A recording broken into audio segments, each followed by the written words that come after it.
இங்கே ஒரு கை ஒரு அடிக்கு மட்டும் லீஷை விட்டுட்டு இப்படி பிடிச்சிக்கோங்க. பிடிச்சிட்டு காலை ஹீல் 1 2 3 4.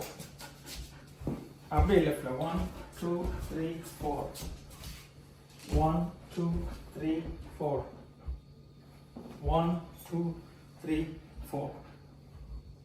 குட் பாய், குட் பாய்.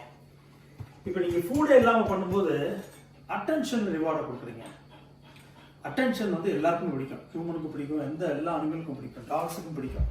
ஆனால் இவன் எதிர்பார்க்கறது நம்மகிட்ட ஃபுட்டு. இப்போ அவனோட ஃபுட்டு அங்கே இருக்குது, இப்போ அவனுடைய ஃபோக்கஸ் அங்கே இருக்குது. இருந்தாலும் நம்ம டிஸ்ட்ராக்ட் பண்ணி கொண்டு போக முடியுது. இப்போ நம்ம அடுத்தது என்ன பண்ணணும் அப்படின்னா, இப்போ ஃபர்ஸ்ட் டைம் வந்து நான் ஃபுட் இல்லாமல் கூப்பிட்டு போயிட்டேன்னா, இப்போ செகண்ட் டைம் நான் கூட்டிகிட்டு போயிட்டு இப்போ நான் அவனை ரிவார்ட் பண்ண போகிறேன். காலை ஹீல் 1 2 3 4. காலை ஹீல் 1 2 3 4. காலை ஹீல் 1 2 3